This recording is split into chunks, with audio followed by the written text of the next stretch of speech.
अगर कोविड के डर से आप भी मेरी तरह से नींबू निचोड़ निचोड़ कर अंदर तक खट्टे हो चुके हैं तो ये वीडियो आपको जरूर देखना चाहिए। मशहूर न्यूट्रिशनिस्ट डॉक्टर विशाखा शिवदसानी, उनकी एक नई बुक आई है जो कि कोविड और पोस्ट कोविड न्यूट्रिशन के बारे में बात करती है। तो मैंने सोचा कि मेरे पास भी बड़े सारे क्वेश्चंस थे, तो डॉक्टर वी के ना क्लिनिक ही चलते हैं और वहां पर उनसे जितने भी हमारे क्वेश्चंस हैं कोविड और पोस्ट कोविड न्यूट्रिशन को लेकर वो उनसे पूछ लेते हैं। चलिए मेरे साथ क्लिनिक।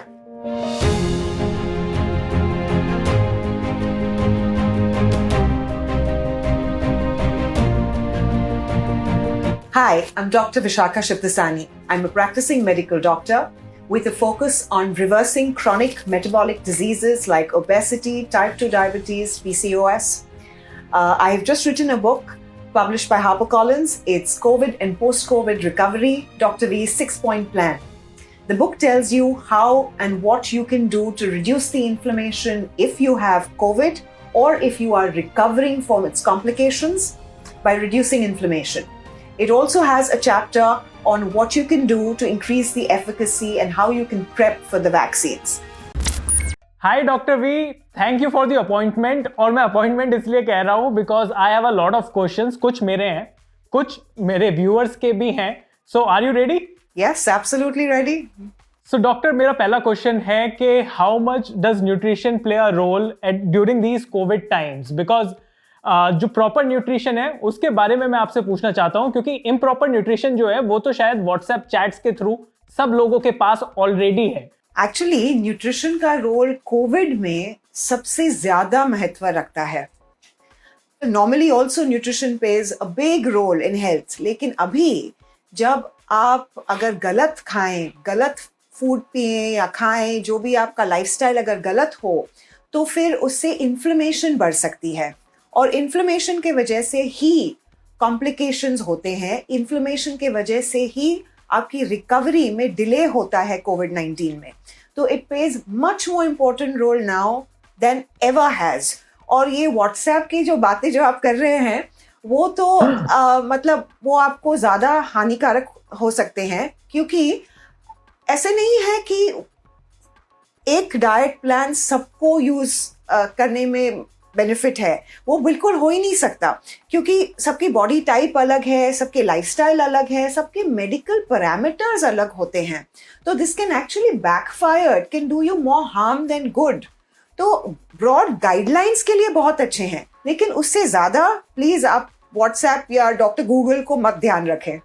बिल्कुल। सो आपने डॉक्टर गूगल की भी बात करी। डॉक्टर भी, मैं ये जानना चाहूंगा कि कोविड के टाइम्स पर क्या डिप्रेशन ईटिंग भी ज्यादा शुरू हो गई है क्या? मैं अगर अपनी बात करूं तो मेरे जो पैर हैं वो अपने आप फ्रिज की तरफ ज्यादा चलने लगे हैं। सो क्या बाकी लोगों के साथ भी ऐसा हो रहा है या सिर्फ मेरे साथ ही ऐसा हो रहा है? नहीं, सबके साथ हो रहा है, काफ़ी लोगों के साथ हो रहा है। हमारे बहुत से पेशेंट हमको भी कंप्लेन करते हैं। लेकिन डिप्रेशन क्यों होता है कोविड में? जिनको कोविड नहीं है, सिर्फ पैंडेमिक की वजह से उनको डिप्रेशन हो रहा है। काम कम है, फ्यूचर की अनसर्टेनिटी है, फाइनेंशियल प्रॉब्लम्स होंगे कि नहीं होंगे, काम होगा कि नहीं होगा, किसी को भी डिप्रेशन होगा। And for somebody who is already suffering from Covid, उसको ये नहीं पता कि मैं हॉस्पिटल पहुंच जाऊंगा, कि मैं रिकवर करूंगा। अगर हॉस्पिटल पहुंच जाऊंगा तो मेरे बिल्स कितने होंगे, मुझे बाद में रिकवरी के बाद कोई प्रॉब्लम्स होगी, क्योंकि we read so much post Covid complications के बारे में। तो डिप्रेशन तो होना है। एंड हिस्टोरिकली जब भी हम डिप्रेस्ड हैं, we all gravitate towards food. हम लोग सब फूड का ही इस्तेमाल करते हैं, क्योंकि खाने पीने से हम खुश रहते हैं।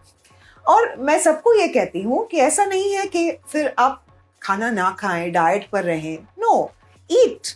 अगर रात को भी खाना है तो खाइए, लेकिन सही खाना खाइए। Don't eat the wrong food जो आपको रिकवरी से दूर लेके कॉम्प्लिकेशंस की तरफ आपको ले जाए। So doctor, is there a change in general food habits also? आपने कहा कि लोग गलत भी खा लेते हैं इस टाइम पर जनरली हमने देखा कि जब लॉकडाउन का टाइम था तो उस टाइम पर सारे रेस्टोरेंट्स भी बंद थे, तो लोगों ने शायद जंक फूड ऑर्डर नहीं किया होगा। बट एक लुक अगर हम डालें उनकी इंस्टाग्राम फीड पर तो सब मास्टर शेफ भी बने हुए थे, डलगोना कॉफी भी बन रही थी, मोमोज भी सबने बनाए थे। बिल्कुल मास्टर शेफ का एक नया सीजन सब लोगों के आप इंस्टाग्राम प्रोफाइल्स में देख सकते हो। तो क्या फूड हैबिट्स लोगों की चेंज हुई हैं ड्यूरिंग दीज कोविड टाइम्स?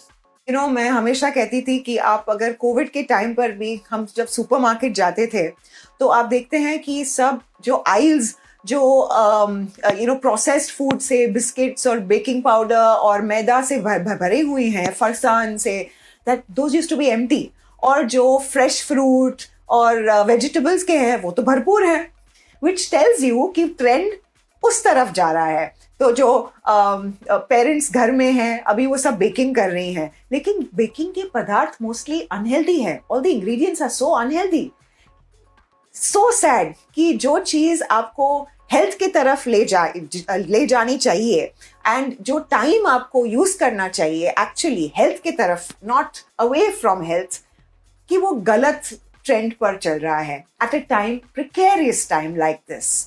तो ये अगर ये डैमेज हो भी चुका है, इट्स नॉट टू लेट, अभी भी चेंज कर लो। हमको पता नहीं है कोविड के म्यूटेशंस होंगे, स्ट्रेन आगे जाके क्या होने वाला है, सेकेंड लॉकडाउन की अभी बात चल रही है। इट्स नॉट टू लेट, आप ये फूड हैबिट्स अभी भी चेंज कर सकते हैं। एंड मैं सबको कहती हूँ कि पेरेंट्स को पहले चेंज करना चाहिए, because children follow what parents do. So doctor, आपने बात करी लोगों का फूड हैबिट किस तरीके से चेंज होनी चाहिए, बट जिन लोगों को कोविड हो चुका है उनको कितना और ध्यान रखना होगा? बिकॉज आई हैव सीन कि जब तक कोविड नहीं होता तब तक तो लोग वो काढ़ा भी पिएंगे, जितना भी सारी की सारी चीजें, जितना भी आयुर्वेद है सब कुछ करेंगे, बट एक बार कोविड होने के बाद उन्हें लगता है कि शायद अब तो जो होना था वो हो गया। सो जिनको कोविड हो चुका है उनको क्या चेंज लाना चाहिए अपनी लाइफस्टाइल में, अपनी ईटिंग हैबिट्स में? तो कोविड रिकवरी के बाद 3 से 4 महीने तक लोगों को बहुत केयरफुल रहना चाहिए, बिकॉज इन्फ्लेमेशन 3-4 महीने तक हो सकती है।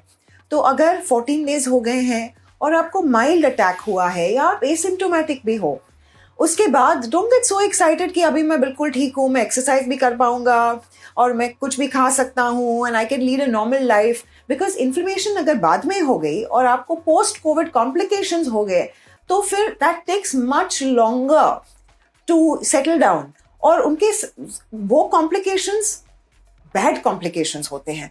तो you have to be very careful and make small changes, progressive changes. Be very careful for 3 months कि आपका इन्फ्लेमेशन कम हो, और खाने पीने से इन्फ्लेमेशन की मात्रा बिल्कुल बढ़ सकती है अगर आप गलत खाएं या पिए। And doctor V, what is your take on immunity boosting food? Because ये एक नया, ये क्या फैड है क्या? बिकॉज जहां कहीं पे भी आप जाएं, आप रेसिपीज अगर सर्च करें, तो आप अगर नए रेस्टोरेंट्स में जाएं, तो everybody has introduced this new concept of immunity boosting food. आपका इस पर क्या टेक है? No, immunity boosting foods in itself is very good.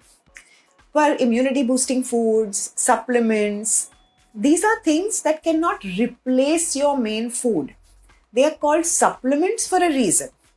ये अगर आपका नॉर्मल फूड है बिल्कुल ठीक है, और फिर आप ये भी कर रहे हैं, बिल्कुल ठीक बात है। तो अगर आप टर्मरिक ले रहे हैं, आप अदरक पानी ले रहे हैं, या cooking with regular Indian spices, वो बिल्कुल ठीक बात है, वो इन्फ्लेमेशन को कम करती है। इवेंचुअली सब कुछ we have to see in the context of inflammation. तो most of these immunity foods inflammation से हमको बचाते हैं, वो ठीक है। लेकिन आपको अगर लगता है कि मैं फरसान भी खाऊं, ब्रेड बटर बिस्किट भी खा लूं, केक भी खा लूं, और फिर मैंने काढ़ा पी लिया तो सब कुछ ठीक हो गया, ये बहुत गलत बात है। Doctor V, I was also reading your book, और उसमें एक जिक्र है कि लोग कई बार शायद एग्जैजरेट करते हैं अपने कॉम्प्लिकेशंस को या अपने सिम्टम्स को। तो ये आपका इस पर क्या टेक है? बिकॉज एग्जैजरेट करने की आदत, चाहे वो हमारी पॉलिटिक्स हो या फिर हमारी डेली लाइफ हो, मेरे ख्याल से हम लोगों को है ही। तो ऐसे टाइम पर आपको क्या लगता है, क्या पेशेंट ज्यादा ओवरथिंक तो नहीं करता उस टाइम पर? एक्चुअली मेरा ये मानना है कि हम सब, स्पेशली डॉक्टर्स, हम सब पेशेंट्स को ये कहते हैं कि आप ओवरथिंक कर रहे हैं, स्पेशली कोविड के टाइम पर। लेकिन फैक्ट ये है कि जो पोस्ट कोविड में हैं उनको एक्चुअली सिम्टम्स बाद में होती है, and they are not make believe symptoms. जो इंसान 14 दिन के लिए आइसोलेशन में रहा हो या हॉस्पिटल में रहा हो, उनको डिप्रेशन हो सकता है, and that's a real thing. या बाद में उनको कोई सिम्टम्स होती है पोस्ट कोविड की, these are real things. 25% patients में हम देखते हैं। और इनफैक्ट फैमिली को, डॉक्टर्स को, हेल्थ केयर प्रोफेशनल्स को एम्पथाइज करना चाहिए, सिंपैथी दिखानी चाहिए ये लोगों से, और कहना चाहिए कि हाँ, आपके प्रॉब्लम्स मेक बिलीव नहीं है, आप ओवरथिंक नहीं कर रहे हैं, हम आपकी मदद करेंगे. And in fact, we should take care of them with vitamins, with supplements, with medication if required. लेकिन मुझे लगता है कि ये गलत बात है कि हम उनको कहें नहीं, आप ओवरथिंक कर रहे हो, आपका प्रॉब्लम रियल नहीं है. डॉक्टर, इन योर बुक आपने इस बारे में भी बात करी है, how we can prepare our body for vaccination. इस पर आपका क्या टेक है? मतलब मेरे व्यूअर्स जानना चाहेंगे कि how do we prepare for vaccination.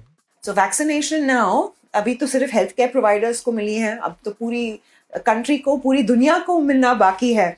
तो we have to do what it takes कि हमारी एंटीबॉडी प्रोडक्शन ज़्यादा हो ताकि ये वैक्सीन का असर ज़्यादा हो.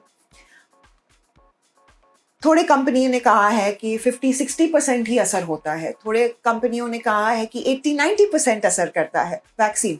लेकिन we can do certain things lifestyle को लेके ताकि ये इंक्रीज हो इनका एफिकेसी. और ये साइंस से हमने देखा है, बहुत मेडिकल स्टडीज हुए हैं दूसरे वैक्सीन्स को लेकर, and that's what we have extrapolated and said कि ये वैक्सीन पर भी हो सकता है कि अगर हम ठीक से एक हफ्ते पहले, थोड़े दिन बाद, अगर हम ठीक से नींद पर ध्यान रखें तो वी स्लीप वेल, हमारे थोड़े प्रोटीन्स और विटामिन्स और मिनरल्स जो हम हैं, जो हम खाने पीने में अगर ध्यान रखें, अगर वो ज़्यादा मात्रा में हो तो वो वैक्सीन के आउटकम को बेटर करने में हमारी मदद करते हैं. जिंक है, प्रोटीन है, एंड थोड़ी प्रोबायोटिक्स हैं. अगर हमारी गट हेल्थ को वो ठीक करें, मैंने ये सब बातें लिखी हैं मेरे किताब में कि कैसे करने हैं, कितने दिन के लिए करनी है, कब लेना है, वैक्सीन के पहले बाद में, ताकि हम वैक्सीन का आउटकम बढ़ाएं और उसके एफिकेसी को इंक्रीज कर लें. सो डॉक्टर, ये तो आपने बड़ी अच्छी बात बताई, how we can prepare our body for this vaccination. But tell me, एक क्वेश्चन है जो कि बहुत सारे व्यूअर्स ने हमसे पूछा है, और वो ये कि you work with so many celebrities, तो ये जो सेलेब डाइट होती है जिसके बारे में हम न्यूज़ आर्टिकल्स में भी पढ़ते हैं, न्यूज़पेपर में भी कई बार पढ़ते हैं, तो ये जो सेलिब्रिटी डाइट है, ये क्या सब लोग उसके पीछे जो भागने लगते हैं? How important it is to know your own body type? क्योंकि साइज 0 के बारे में बात होती है तो सब लोग सोचते हैं कि अच्छा, इसने इस तरीके से कम किया है तो शायद मेरा भी वेट इसी तरीके से कम हो जाए. तो इस सेलिब्रिटी डाइट के पीछे जो लोग भागते हैं उसके बारे में आपका क्या कहना है? That's a very good question. मैं हमेशा सब इंटरव्यू में कहती हूँ कि सेलेब डाइट्स जो होते हैं उनके पास 24/7 365 डेज अपने डॉक्टर हैं, अपने न्यूट्रिशनिस्ट हैं, अपने हेल्थ केयर प्रोवाइडर्स हैं जो उनको, उनके लिए, उनके बॉडी टाइप को लेके, उनके लाइफस्टाइल को लेके चार्ट देते हैं, या बोलते हैं कि ये खाइए, ना खाइए, एक्सरसाइज ऐसे कीजिए, everything that we look at lifestyle, sleep, gut, everything. लेकिन जो उनके लिए ठीक है वो कॉमन मैन के लिए कैसे ठीक हो सकता है? Every body type is different, everybody is different, everyone's blood type is different, everyone's medical needs are different. मैं डायबिटिक हो सकती हूँ, किसी को अस्थमा हो सकता है, कोई हाइपरटेंसिव हो सकता है. एक काइंड ऑफ लाइफस्टाइल, एक काइंड ऑफ डाइट सब नहीं यूज कर सकते हैं, ऐसे हो ही नहीं सकता. It can cause you more harm then good. अगर आपको सेलिब्रिटी से इंस्पिरेशन लेनी है तो आपको लेनी चाहिए कि वो लोग इतने बिजी हैं, इतने लॉन्ग आवर्स काम करते हैं, फिर भी they manage to be fit and they manage to look a certain way, manage to be healthy. वो कैसे कर सकते हैं? और अगर उनमें आलस नहीं है तो अगर हम उनके 1/4 काम करते हैं तो हम आलसी क्यों बने? If you have to take inspiration, you take that kind of positive inspiration. Please don't take. और जब सेलिब्रिटी बताते हैं कि ऐसा करना चाहिए, ये खाना चाहिए, एक्सरसाइज करना चाहिए, please remember a celebrity is not a health care professional. वो सिर्फ चाइनीज विस्पर्स का गेम खेल रहे हैं, जो उनको बताया गया है वो कह रहे हैं. तो B very careful about those kind of things. Sure, बिल्कुल. डॉक्टर, सबसे ज़्यादा पेशेंट्स आपके पास शायद वेट लॉस के लिए आते होंगे, because you are a doctor, you are a nutritionist. तो जाते जाते लास्ट में हमारे ऑडियंस के लिए कुछ weight loss tips, because everybody is seeking for that answer कि यार कुछ टिप्स मिल जाए मेरे को best of the doctor, best of the nutritionist से. So any tip that you would want to give कि किस तरीके से बॉडी को फिट और वेट लॉस के लिए किस तरीके से इंसान प्रिपेयर हो सकता है? तो पहले बात मैं कहूँगी कि आप कैलोरीज काउंट करना भूल जाइए. I know it's a big thing and everybody counts calories और सबको लगता है अगर मैं कम कैलोरीज का खाना खाऊं तो मेरा वेट कम हो जाएगा. ये बिल्कुल गलत बात है. आप 900 कैलोरीज ले सकते हैं, लेकिन अगर वो कैलोरीज कार्बोहाइड्रेट से आए तो आप पतले तो होंगे लेकिन आप मसल मास लूज करोगे and you will be very unhealthy and sick. I tell everybody thin and fit, not thin and sick. आप 2000 कैलोरी का डाइट खा सकते हैं, लेकिन अगर आपकी कैलोरीज प्रोटीन से आ रही हैं, आपकी कैलोरीज अच्छे फैट से आ रहे हैं, you can actually get fat loss and you can become lean and fit and not lean and sick and lose and increase muscle and lose fat.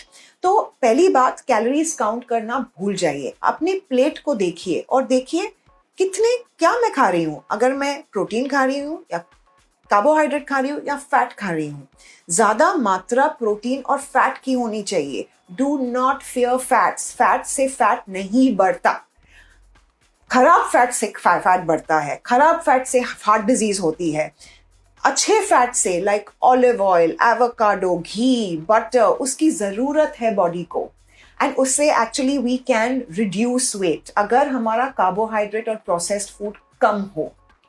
तो प्लीज रीथिंक आप खाना कैसे खा रहे हो एंड डोंट लाइक आपने पूछा WhatsApp chats, Google, doctor Google, इस पर प्लीज डोंट कॉन्सेंट्रेट. आप प्लीज अपने डॉक्टर के पास जाइए, अपने न्यूट्रिशनिस्ट के पास जाइए who has the know-how. और जो पुराने ज़माने के डाइट्स नहीं देते आपको और ये नहीं देखते कि आपके मेडिकल पैरामीटर्स कैसे हैं. they have to look at your medical history, your blood reports, and only then can you do it. It's very easy to lose weight. It's actually a no-brainer. सबका वेट लॉस हो सकता है और आराम से हो सकता है. मैं तो अपने पेशेंट्स को कहती हूँ कि आपको किसी को बोलने की भी जरूरत नहीं है. आप वेट लॉस प्रोग्राम पर हो और आपको अगर बाहर खाना हो या फूड अंदर बुलाना हो, बिल्कुल कर सकते हैं. Just choose the right food, that's it. So don't blame the butter for what the bread did. मुझे तो आपकी बातें सुनकर काफी मोटिवेशनल फील हो रहा है. डॉक्टर, जाने से पहले is there anything you would want to say to our viewers regarding your book? So my book talks about a 6-point protocol, my Dr. V's 6-point protocol, जहां मैं आपको बोलती हूं कि इन्फ्लेमेशन कैसे कम करना चाहिए looking at these 6 points. And ये कोविड-19 है, आगे जाके कोई दूसरा स्ट्रेन हो सकता है, आगे जाके दूसरे पैंडेमिक्स हो सकते हैं. The book teaches you how to build your immunity to fight any disease, be it a pandemic, be it any virus. It also tells you कि डिजीज रिवर्स कैसे करनी हो. तो अगर टाइप 2 डायबिटीज हो या मोटापा हो या पॉलीसिस्टिक डिजीज हो, my book will tell you कि अगर आप ये प्रोटोकॉल फॉलो करें, आप ये डिजीज बदल सकते हैं, रिवर्स कर सकते हैं. एंड अगर रेजिलियंस हो हमारे पास तो then we have won the battle, pandemic और otherwise, COVID or otherwise, we will be the winner. Thank you so much, doctor, for your time. It was pleasure speaking to you. Thank you so much for your appointment, I must say. Thank you very much for having me. Thank you.